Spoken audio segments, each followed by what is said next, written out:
Tuhan bersamamu dan bersama. Inilah berita gembira Yesus Kristus menurut Santo Yohanes.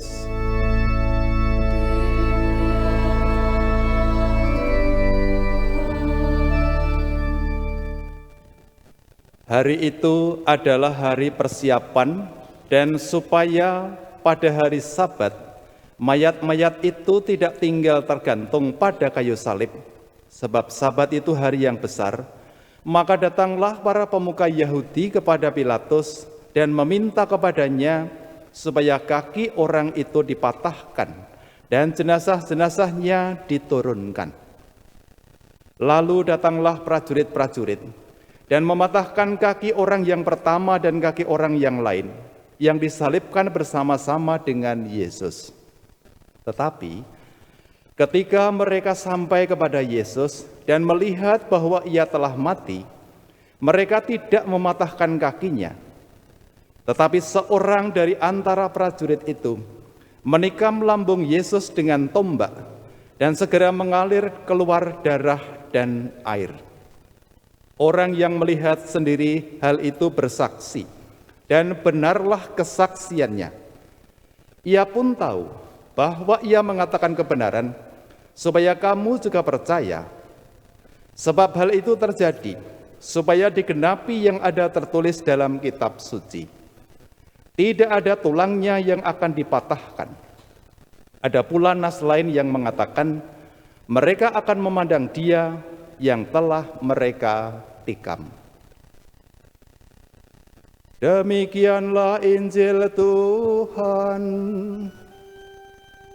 Terpujilah Kristus.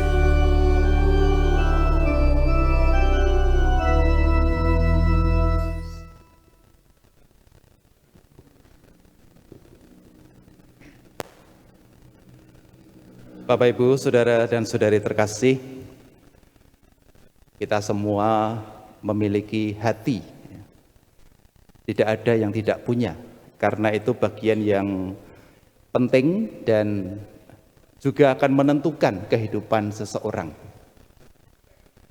Hati ini bisa dimaknai dalam dua pengertian.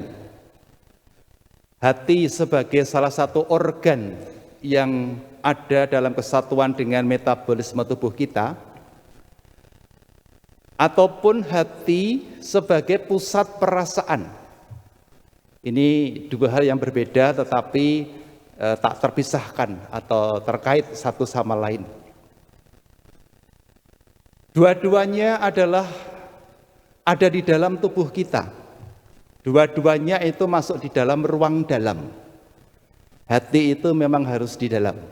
Karena kalau keluar itu hati-hati. Kalau keluar hati-hati. Tapi kalau di dalam itu hati. Nah, pada hari ini kita memfokuskan kepada hati sebagai pusat perasaan. Karena kalau sebagai salah satu organ tubuh, ini ahli kesehatan, dokter spesialis itu sudah mumpuni untuk memberikan kita pemahaman yang perlu supaya itu dijaga kesehatannya. Pada hari ini kita fokuskan kepada hati sebagai pusat perasaan. Nah, disinilah kita mengalaminya. Tak ada siapapun yang tidak mengalami. Hidup kita dengan aneka perasaan yang ada selalu muncul dan paling berefek kepada hati kita masing-masing. Di dalam hati kitalah kita merasa sedih, merasa galau, atau kalau kita sakit lalu menjadi sakit hati. Di dalam hati pula lah ketika kita merasa gembira, maka kita merasa senang hati. Itulah yang selalu menjadi pengalaman dasariah kita.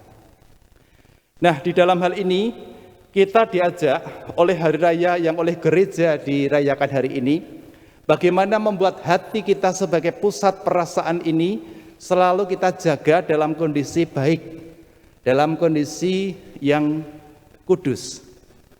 Kita belajar pada apa yang dihayati oleh Tuhan Yesus pada hatinya, yang oleh gereja dihormati secara khusus pada hari ini.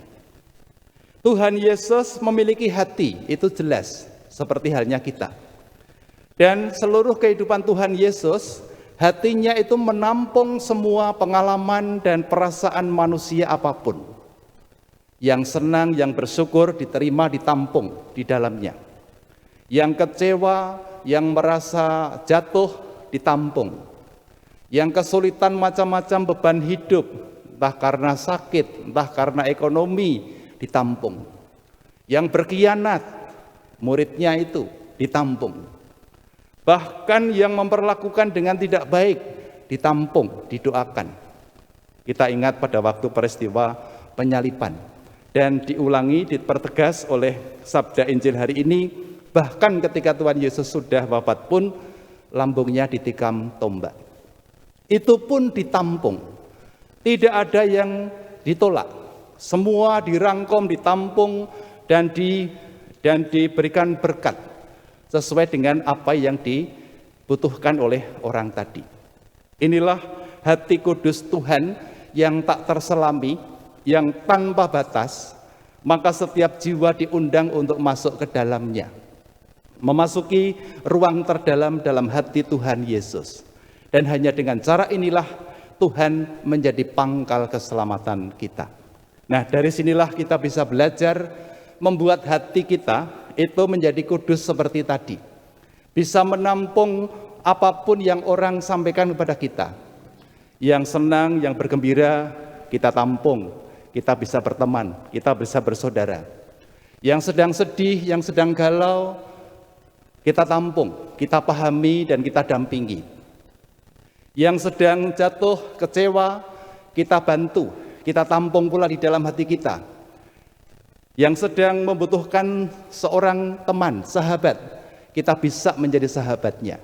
Dan itu semua ditentukan oleh hati kita masing-masing.